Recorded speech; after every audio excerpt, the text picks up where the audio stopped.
আসসালামু আলাইকুম বন্ধুরা, গরিব ঘরের রাজপুত্র নাটকের 15 নম্বর পর্বের জন্য আপনারা অনেকেই ওয়েট করতেছেন এবং 15 নম্বর পর্বে এবার কি ধামাকা আসতে যাচ্ছে এটা অনেকেই জানতে চাচ্ছেন। তো আজকের এই ভিডিওতে আপনারা জানতে পারবেন কি করলে 15 নম্বর পর্বটা দুদিনের ভিতরেই দেখতে পারবেন এবং 15 নম্বর পর্ব ঠিক কি ঘটতে যাচ্ছে, তাই আজকে ভিডিওটা একদমই স্কিপ করেন না। আর আপনারা যারা গরিব ঘরের রাজপুত্র নাটকের 15 নম্বর পর্বের জন্য অনেক ওয়েট করতেছেন এবং সপ্তাহে 3টা এপিসোড চাচ্ছেন, সর্বপ্রথম যেটি করতে হবে আমাদের ইউটিউব চ্যানেলটিকে অবশ্যই সাবস্ক্রাইব করে দিতে হবে। আপনারা যদি সাবস্ক্রাইব করেন আমাদের ইউটিউব চ্যানেলটিকে তাহলে পরবর্তী সপ্তাহে 3টা এপিসোড দেখতে পারবেন। তাই বন্ধুরা আপনাদের কাছে অনুরোধ রইল, আপনারা যারা গরিব ঘরের রাজপুত্র নাটকের 3টা এপিসোড দেখতে যাচ্ছেন সপ্তাহে অবশ্যই সাবস্ক্রাইব করে দেবেন। আমরা পরবর্তী আপডেট ভিডিওতে আপনাদের জানিয়ে দেব কি করলে আপনারা সপ্তাহে 3টা ভিডিও দেখতে পারবেন, অর্থাৎ 3টা এপিসোড দেখতে পারবেন। তার জন্য আমাদের ইউটিউব চ্যানেলটিকে অবশ্যই সাবস্ক্রাইব করে রাখবেন, আপডেট ভিডিওগুলো পেয়ে যাবেন। গরিব ঘরের রাজপুত্র নাটকের 15 নম্বর পর্বটা একটু ইন্টারেস্টিং হতে যাচ্ছে, অর্থাৎ অনিক এবার মেঘলা মুখোমুখি হয়েছে,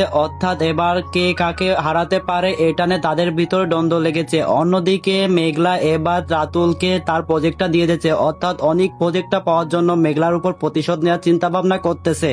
অন্যদিকে অনিকের কথা মেঘলা জানতে পারছে, অর্থাৎ 15 নম্বর পর্বে দেখতে পারবো মেঘলা অনিকের উপর প্রতিশোধ না নিয়ে রাতুলের উপর প্রতিশোধ নেওয়ার জন্য প্রজেক্টটা আসলে রাতুলকে দিয়েছে, অর্থাৎ রাতুলকে দিয়ে সবাইকে অপমান করেছে, অনিকের মামা মামিকে এবং অন্য সবাইকে অপমান করাবে মেঘলা। অনিকের প্রতিশোধ এবার মেঘলা নেবে।